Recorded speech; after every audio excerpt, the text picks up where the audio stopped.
And good evening. This is the Elliott wave update for the S&P 500 and the NASDAQ 100 for Thursday, September the 14th, 2023. Today's release of the of the PPI showed once again the largest increase in the last 14 months.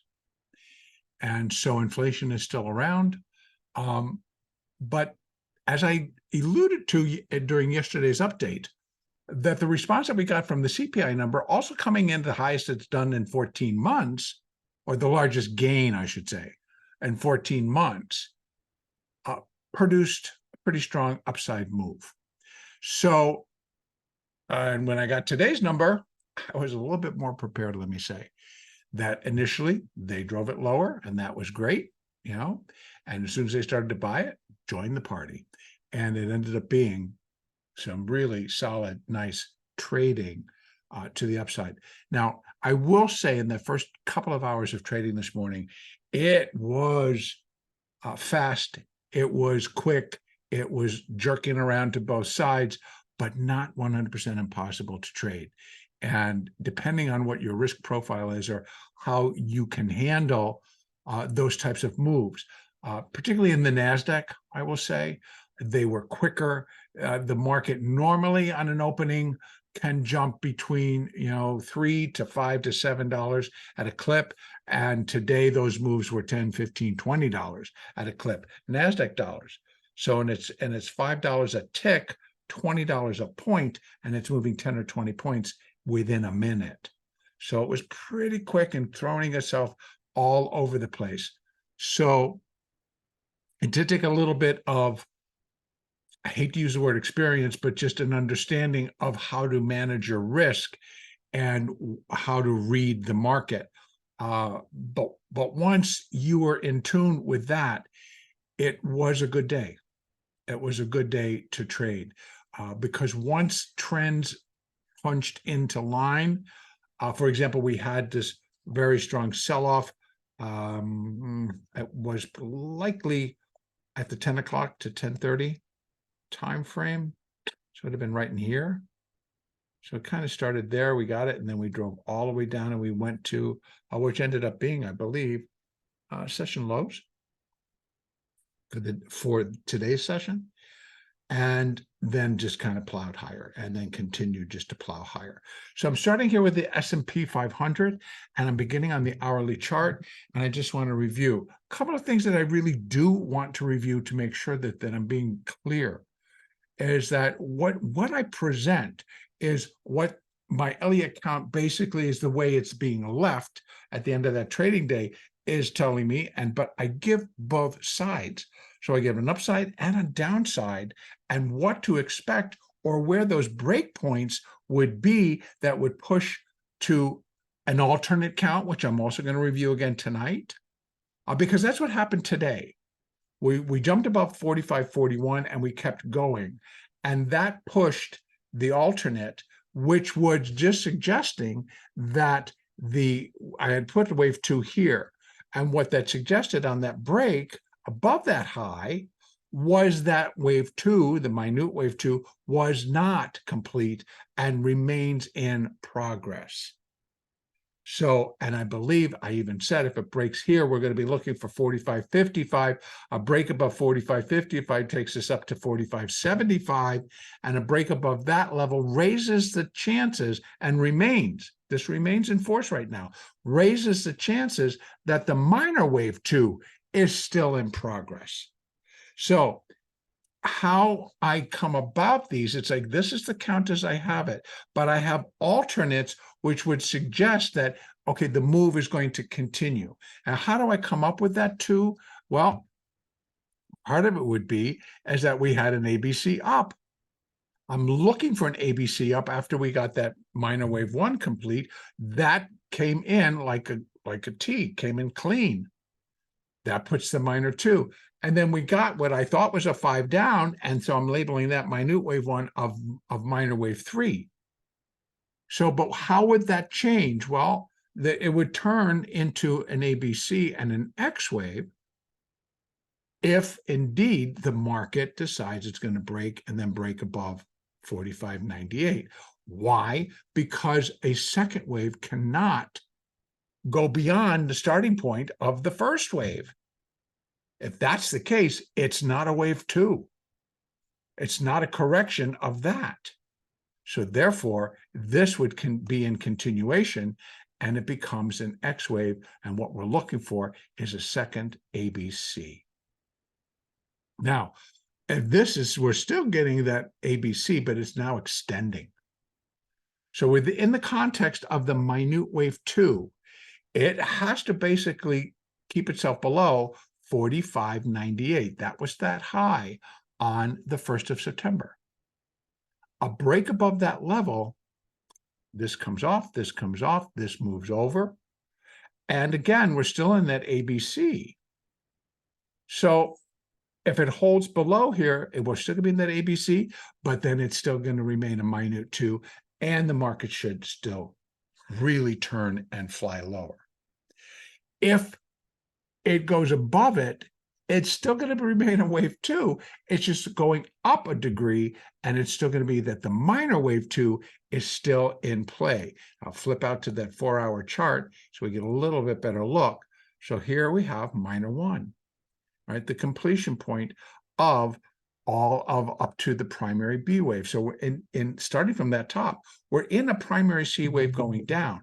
It will consist of 5 waves of intermediate degree, labeled 1, 2, 3, 4, 5. That's the yellow. Those are intermediate degree. Coming down a degree, what's going to be inside that intermediate wave 1? 5 waves of minor degree.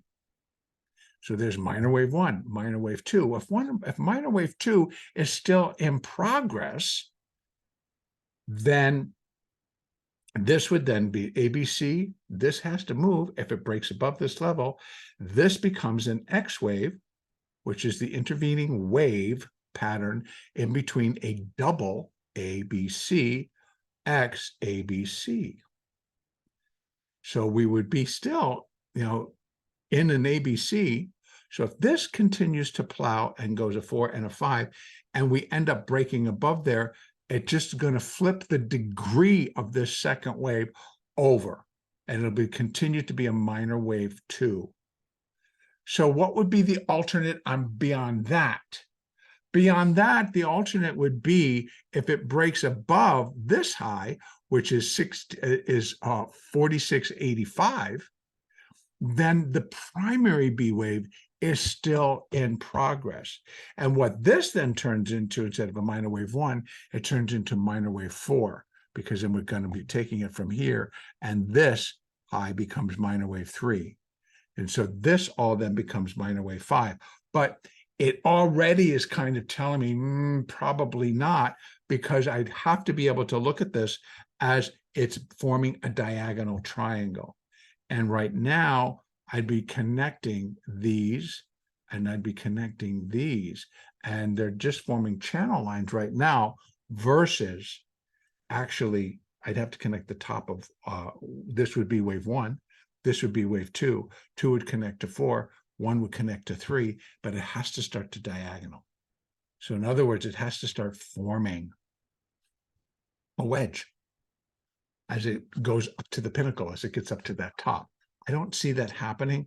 So it remains an alternate count right now. So I'm going to go back down. I'm going to go back down to the hourly. So you can see on the 4-hour chart, how wave 2 can get up and get as close as it wants, just cannot exceed. So we broke above 45.55. We're pulling back down. At best, is what I can see from here. We got a 1, 2, and a 3. Maybe we get a 4, and we still get a 5, and that maybe bring us up as close as it wants to get to 45.74.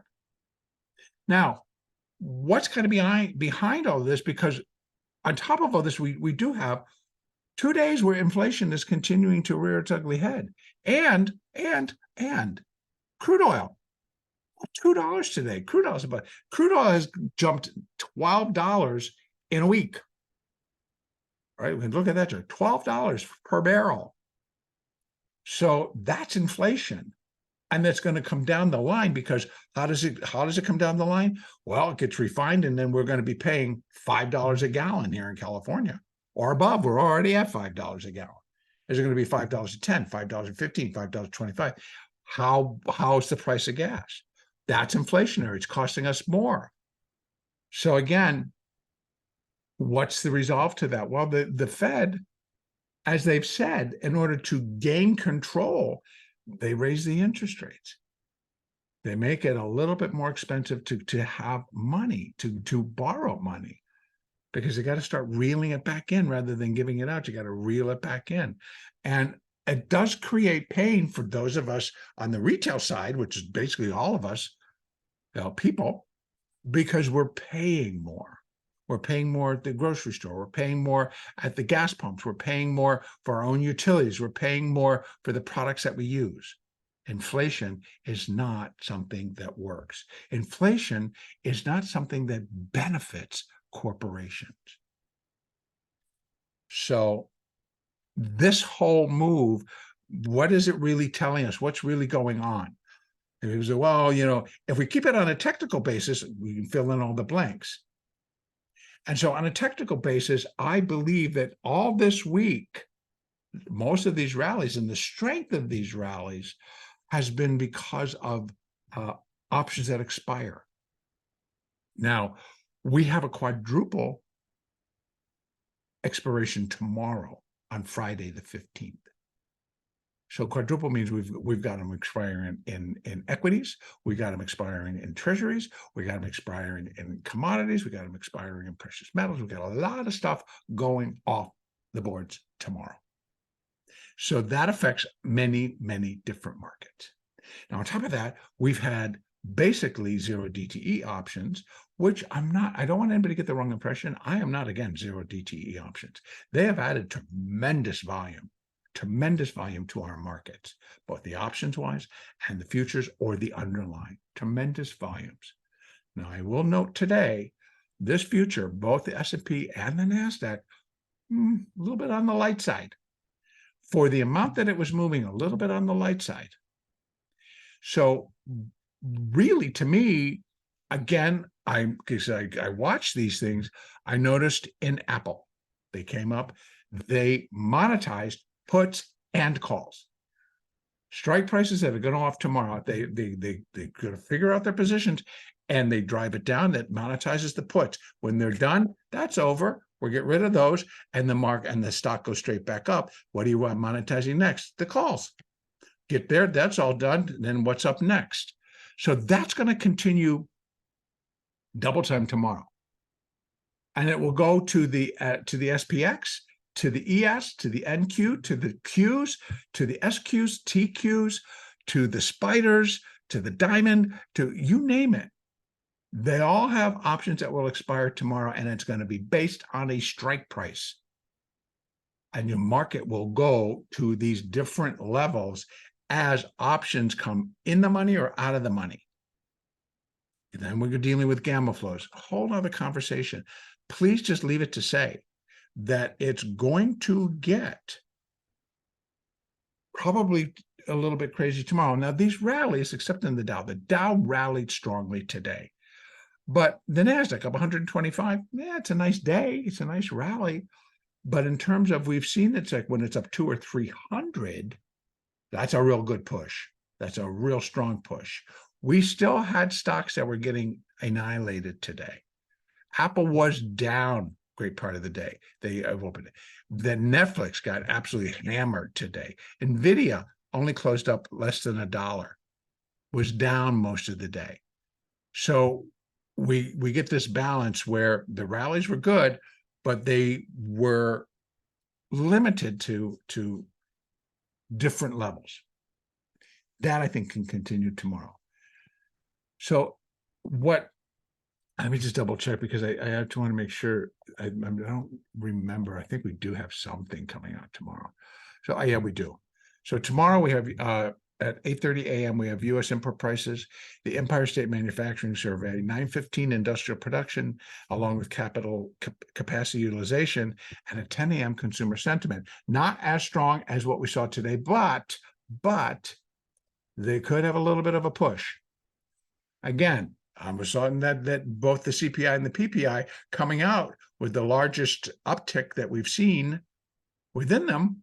largest increase in the last 14 months would have a better, longer lasting outcome. It didn't. Now, you know that in all of the financial media, they pull everybody out and they say, well, let's talk about what the Fed's going to do. Let's talk about what the Fed's going to do. Obviously, they're not. Look at what the bond market's doing. They're not really saying anything. Bond market took a little bit of a rally and then took a tumble. So they did pay attention. They did pay attention. So again, we just need to keep our eye on what's happening right in front of you. That's the other thing. I'm going to try to give you both sides. So let's get back to here. Let's get back to that hourly chart. Right now, I'm still looking for a little bit of a pullback. I don't know if we've got it already, but I'm looking for a little bit of a pullback in a wave 4. And then we get a wave 5. Now, is that done? 1, 2, 3, 4. Nah, too small. So I think that it could just be 1, 2, 1, 2, 3, 4, 5 of 3. We get a 4, and then we get a 5. And that maybe brings us up to 45.75 or even a little bit higher. We have continued price resistance between 45.74 and 45.82. And then we have a little bit more, 45.91. So we've got it all the way up. What the market can't do is break above 45.98. If that occurs, it immediately shoves it over, and this minor 2 gets pushed over. And then what we're doing, we're really raising the bar, and it's going to come in at 46.07 to 46.80, 75.80.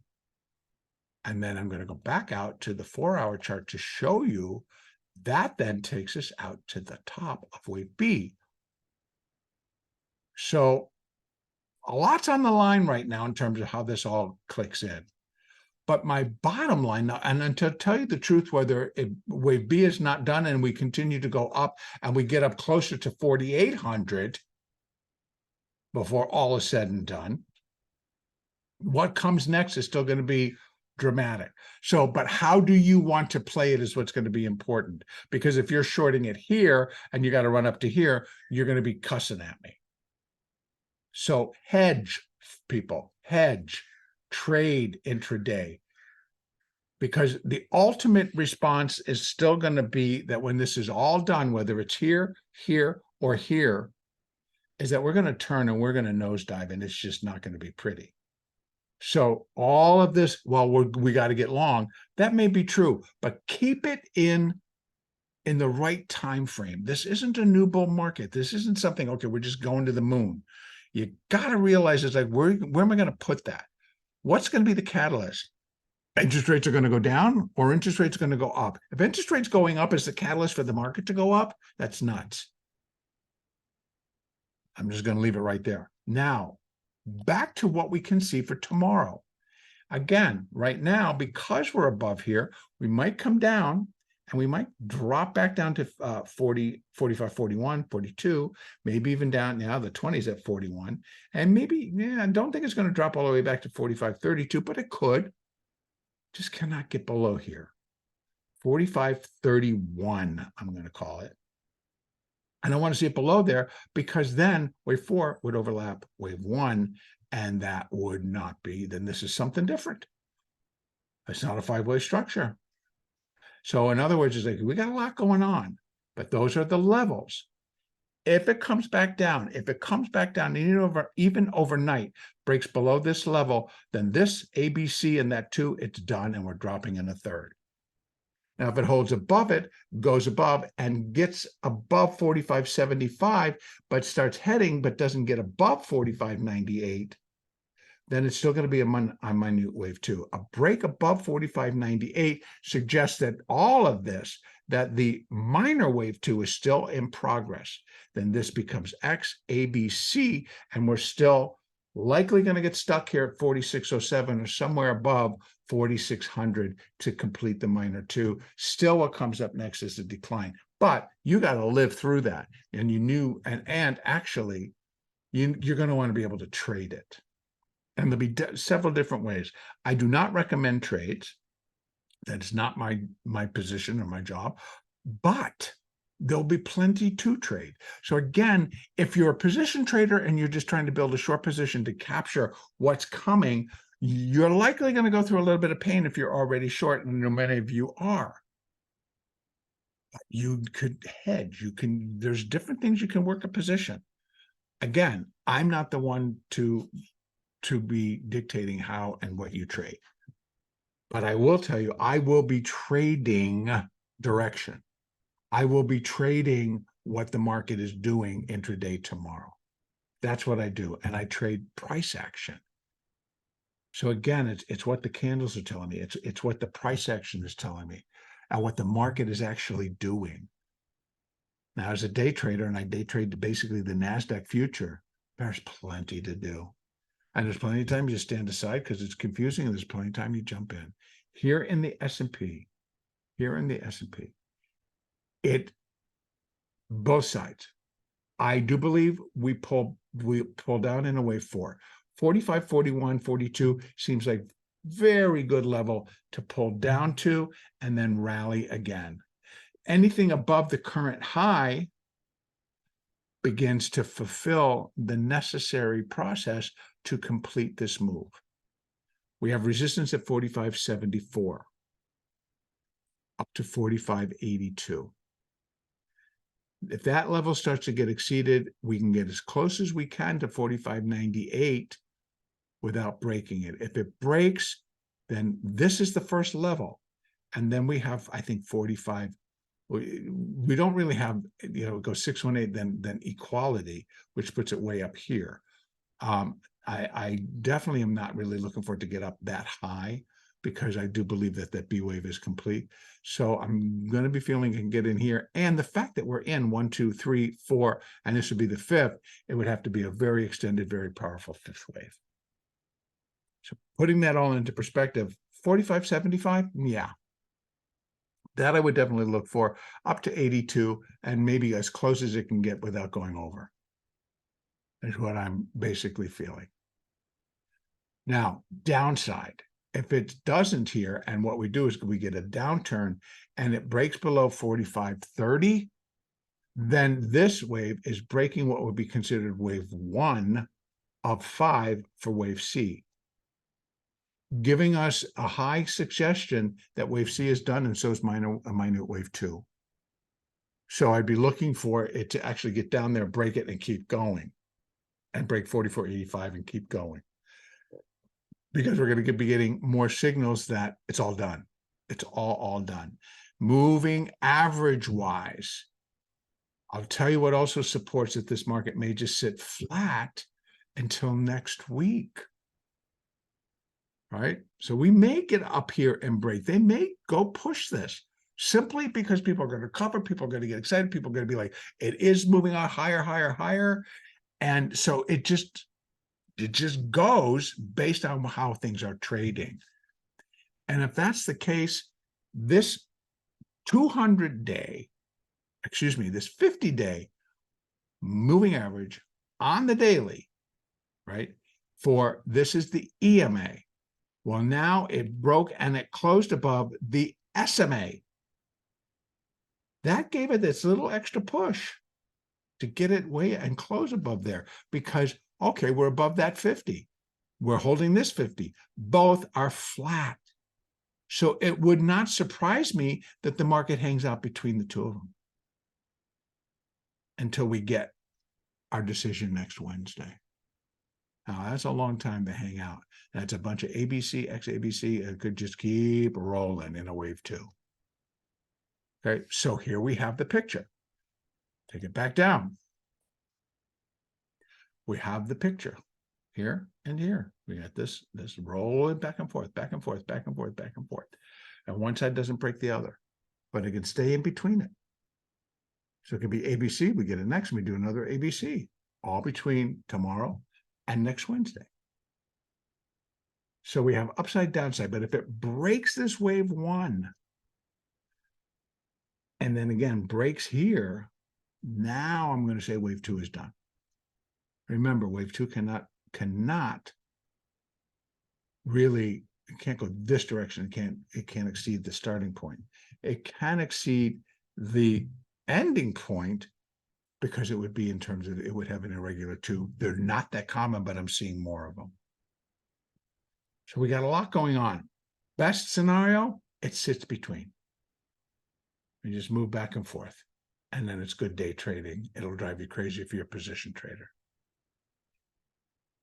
Over in the NASDAQ, it basically is doing the same thing, had a little bit more oomph today. But here I've made my adjustments as well. We have minor wave 2.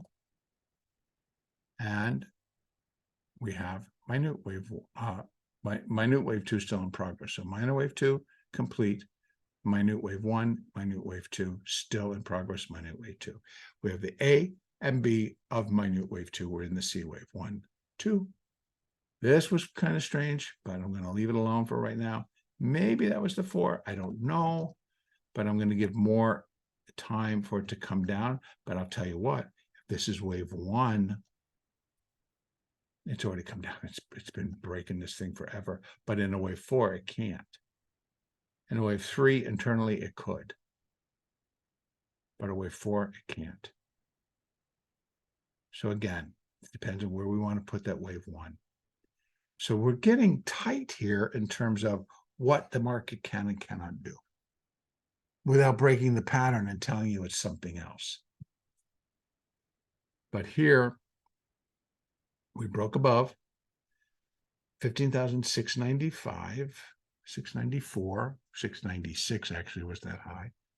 We broke above, came back below, but it opens the door for it to get to the 100%, which is 15,755.56. Up here, minor wave 2, we feeling right now has completed at 15,850. So this wave 2 cannot break above that wave 2. If it does, the minor goods moved over, and we're heading to 15,970 something. That's the high of primary wave B. Now, we've talked all along that all of these minors, all of these waves can get as close as they want. They just can't break them. So minor wave 1 started here. Minor wave 2 cannot exceed that starting point. Minute wave 2 cannot exceed this starting point. If it does, it shifts to that, and that gets moved. And if that moves up and it breaks there, this is out. And we go back into that minor 4, and we'll be looking for likely higher. Okay, that's the all-time high right there. So you can see we're in the hood. And I'm not necessarily wanting to bring out that the alternate, which is that the market is actually in a minor 5th wave up.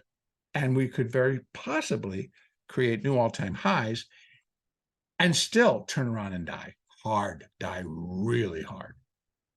So again, it's not bullish. I mean, it is in terms of the market's beginning going up and prices are accelerating and prices are you're gaining. And if you're long here, you're going to make it a lot. So you're going to make some good money. That's the name of the game. So again, tomorrow, a lot of things can happen. It's an expiration. Let's see what they want to do. Very often they did all the marking today. We might see some tomorrow. And then they get it to a level where everybody's like, okay, this is pretty cool. We're just going to try to hold it here. And we just sit and do sideways moves. That's also something that can happen tomorrow. But again, if it breaks 15,850, then wave 2, out, minor 2, back in 15,971. If it breaks above 16,251, minor wave 2, out. Primary wave B still in force. Minor wave 5 in progress. And I'll be updating everything over the weekend should that occur tomorrow. Has to be very, very powerful rally, folks. Consider we're closing at 15,677. 16,250, that's a 600-point rally. That would be pretty amazing. Not saying it can't happen, but it would be pretty amazing. All right, I'm going to wrap it up right here. Again, don't trade with this ingrained, I'm bearish, I'm bullish. Stay open, because a lot of these trades that are happening within these stocks is not really conveying that, oh, we're bullish on Apple, we're bullish on Meta, we're bullish on these, or we're bearish on that. Because I'll tell you what, Netflix was down $14 or $15. Is that, they're bearish on Netflix? Or has it something to do with how the options were trading? I say the latter. And that has been my point all along. What is really changing in our marketplace? And I did a whole presentation on this, folks. And actually, I think I may have, I should get it put on my YouTube page. Are derivatives the new underlying? Keep it in mind. All right, that's going to be it for today. Have a great trading day tomorrow. Have a great weekend. And the next Elliott Wave update will be on Sunday, the 17th of September.